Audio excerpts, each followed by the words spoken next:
ప్రముఖ నటుడు సోనూ సూద్ కు అరెస్టు వారెంట్ జారీ అయింది. మోసం కేసులో వాంగ్మూలం ఇవ్వడానికి రాకపోవడంతో పంజాబ్లోని లుధియానా కోర్టు ఈ ఆదేశాలు జారీ చేసింది. ముంబైలోని అంధేరి వెస్ట్లో ఉన్న ఓషివారా పోలీస్ స్టేషన్కు Ludhiana judicial magistrate Raman Preet Kaur warrant జారీ చేశారు. సోనూ సూద్ను అరెస్టు చేసి కోర్టులో ప్రవేశపెట్టాలని ఉత్తర్వుల్లో తెలిపారు.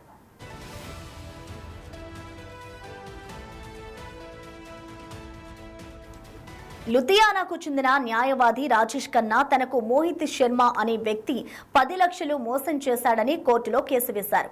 రిజ్కా కాయిన్ పేరుతో తనతో పెట్టుబడి పెట్టించినట్లుగా తెలిపారు. ఈ కేసులో సదరు న్యాయవాది సోనూ సూద్ ను సాక్షిగా చెప్పుకొచ్చారు. దీంతో విచారణ చేపట్టిన కోర్టు సోనూ సూద్ కు నాన్ బెయిలబుల్ అరెస్ట్ వారెంట్ జారీ చేసింది. సోనూ సూద్ కు పలుమార్లు సమన్లు పంపించినప్పటికీ అతను హాజరు కాలేదు. దీంతో వెంటనే అతన్ని అరెస్టు చేసి కోర్టులో ప్రవేశపెట్టాలి అని ఈ సందర్భంగా మెజిస్ట్రేట్ ఉత్తర్వుల్లో పేర్కొన్నారు. ఈ కేసులో ఈ నెల 10న మరోసారి విచారణకు రానుంది. అయితే తనపైన వచ్చిన అరెస్ట్ వారెంట్ పై ఇటు సోనూ సూద్ స్పందించారు.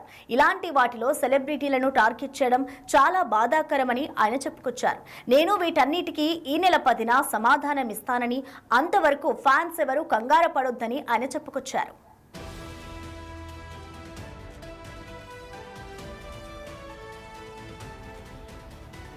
ఇక తెలుగుతో పాటు బాలీవుడ్లో నటుడుగా మంచి గుర్తింపు తెచ్చుకున్న సోనూ సూద్ కోవిడ్ సమయంలో తన దాతృత్వంతో చాలా మందిని ఆదుకున్న విషయం తెలిసిందే.